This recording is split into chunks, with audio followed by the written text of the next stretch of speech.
Hello, welcome to the channel. In this video, we are going to talk about interior inspections that you need to do before winter arrives. Step one is to inspect your furnace filter. So you just open the furnace cover here, filter cover here, and then you take out the filter so that if you see the filter here is not that dirty, but as it gets dirty, this will be getting darker. So you can change it to the same size filter. So make sure that if you're replacing it, you have to choose the same 20-25 into 1 inch filter or whatever the size you have. And then you can also put a date here, that the day you install it, or you can also put the date that you want to change it. So it's up to you, or you can just put it in your phone calendar and then put a reminder for that.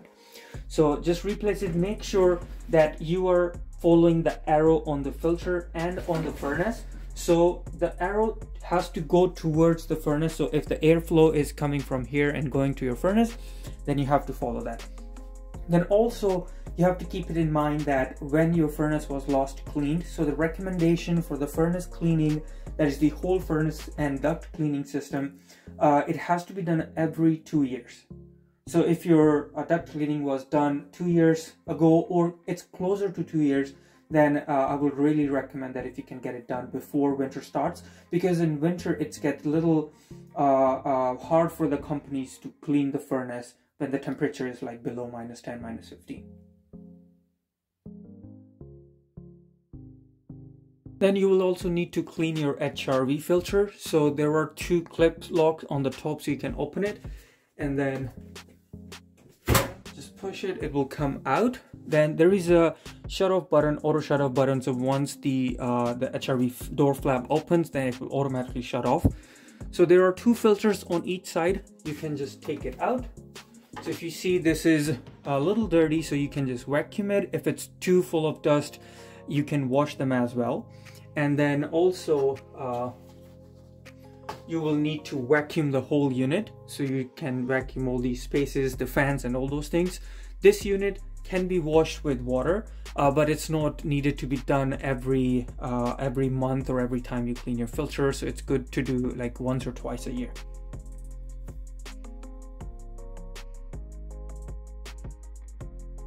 And the next inspection that you need to do is for your humidifier. So this whole unit is humidifier, and then on the top is the Humidistat. So in this one, the first thing you need to do is switch from summer to winter as soon as the weather reaches below 5 degrees day and night. So you can just put it to winter. So what this does is it opens the flap here so that it starts the airflow when your furnace is running or your heating system is running. And then this one is a humidifier pad where will be moisture running through, and then when air passes through, it will pick up the moisture. So the moisture in this unit runs depending on the Humidistat setting you have. So I'll be attaching a link there for a complete information that what are the recommendations for your humidity. So I won't be going into that detail too much, but I'll give you a quick review here. So in this one, you have to if you haven't already changed the humidifier pad when winter ended early this year, then you will need to replace it now. So this is recommended to be changed once a year, or if you have AC in summer, then you have to change it twice a year. So now before winter, if you haven't already changed it, and if you see there's a lot of mineral deposit, then you can just take it out and open it like this. So this filter comes out, and then you can replace it with the new one. So I'll attach a picture for how to find the model number for your humidifier. So it's usually on the either side of your humidifier pad, and then it will give you the brand name and the size of the model number of the humidifier, and then you can go to hardware store and just buy it. Then you also need to make sure that you clean the condensate line for HRV unit that's going into the drain there. Plus same thing for your furnace here. So these lines goes into your drain. So after regular use of your heating in winters, and then when you use AC they get a lot of debris, and then you can clean it with 50% vinegar and 50% water, so that in heating season when your humidifier is running a lot, there will be a lot of water draining through these. So to make sure they are properly clean and water is draining properly, it's good to clean them before winter starts. Then for your hot water tank, make sure that the setting is set to level B, so that there is a continuous supply of water when your house needs it. But if you go lower, then it may be not that hot for your winter season. I will be also talking about the other model for the hot water tank. Then the second type of hot water tank is by brand Giant, and if you see the sensor on this one, there is no light on, so that means it's running normal. So when you press both the buttons together for 2-3 seconds, then there will be a light. So that's the set level of temperature. So you can set it to A, or you can go hotter AB or B or BC or C. I will recommend to stay on B or AB level. That will be the best for this one. Then also inspect the venting on this. So if you see here, there is a vent. So there are 2 pipes, intake and exhaust for the hot water tank. Make sure they're pretty tight and there is no air leakage. And then you can also check the connections for the water connections. So also inspect your sump pump. So after a lot of use of it in summer due to rain, sometimes the motor may burn. Also you have to be cautious that when spring starts, then you are ready to, your sump pump is ready to drain all the water. So there are 2 ways to test it. So the simplest way is if you have the sump pump in which there are 2 wires here.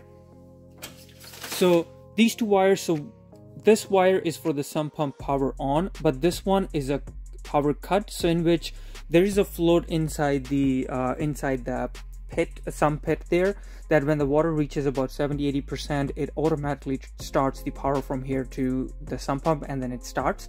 So to test it, you can directly plug in this the sump pump for a few seconds, and you heard that sound. That means your sump pump is running very good. And then you put this back and it's good to go. So if you have a sump pump with a single wire, then you can open the sump pit cover and then raise the float and test it. So I will put a sump pump detailed video on the top right corner. For thermostat, make sure that your fan stays on auto. So when you're heating, your furnace needs to heat your house, then it will be automatically running. Then your mode on the system should be heat. So make sure that it's heat and it will say heat here. Then you can raise the temperature from here. So this is the set temperature that you want to. So you can, depending on your desired choice, you can do 21, 22. Then your house temperature will be going up as well. Then for the more detail on this thermostat, I will put the link on the top right corner so you can watch that video.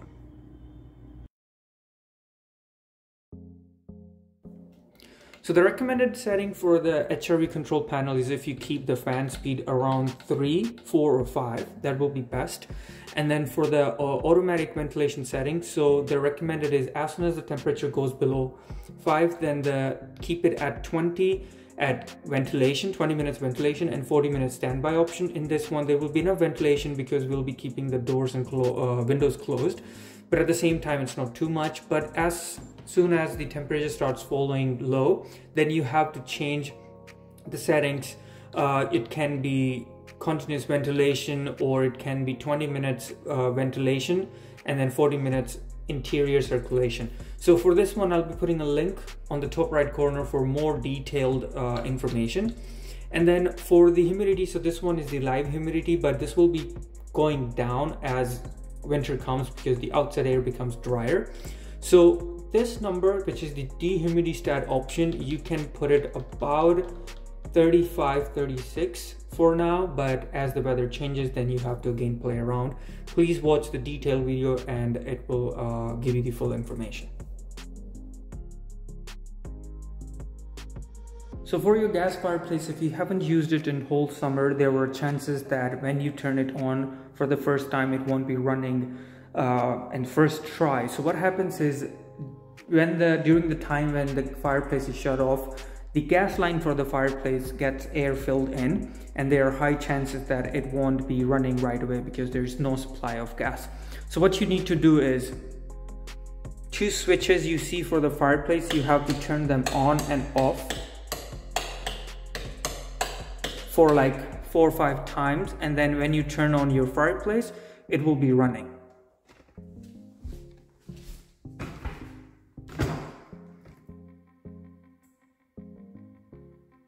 So if you see, it started. I'm not sure if you can see because it's a bright day today, but yeah, you can see the fire, so it's running. So it's very simple trick. So what that does is, when you turn it on, the switches few times, so one switch is for the igniter and the second switch is for the fireplace to start. So it starts pushing the gas in, so the air that's stuck there, then it escapes and the gas flow starts, and then your fireplace will start. Plus, just on the side note, if you see there is a kind of a fog on the glass, so that's very normal for a few minutes.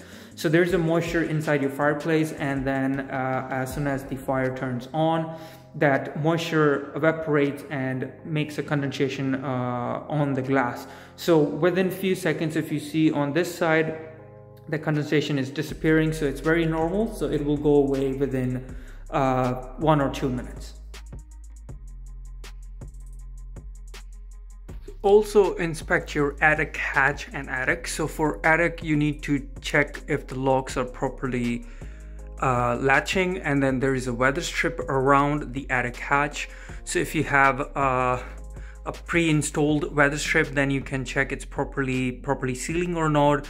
Otherwise, you can remove it, and you can also replace it with attic tape. You can it's easily available at any hardware store, so you can just remove the old one and install the new one there. So it's very easy to inspect your attic. So first is open your locks here, then just open the hatch.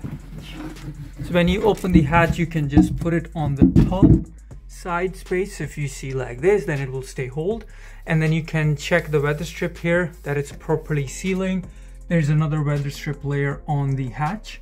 Also, there's another type of attics that come that if they are custom made, then they are made on site and they're installed with usually yellow or white color tape. So it's a one-sided tape, so they remove it and put it here on the frame or on the hatch, but that tape gets damaged in 2-3 years, so you may have to replace it. So it's easy to replace. Just remove the old tape and install the new one. The new ones are easily available at any hardware store. So they are called attic tapes. So once you inspect your attic hatch, then you need to inspect your attic. So then you can just use a toll ladder and stand on it and make a video of your attic. So if you see anything odd, then you need to take an action on that one. Also, just tip, please don't keep your attic hatch on the insulation. Just put it on the frame like this so that it doesn't press the insulation down. And then to see how your insulation is looking, you can use a measuring tape.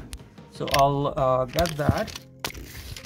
And then put it down like this into the insulation, and then you'll be able to see. So if you see right now, the insulation is about 16 to 18 inch, which is pretty good. If it starts going below 14-15 inches, then you may need to refill it. Otherwise, it's pretty good.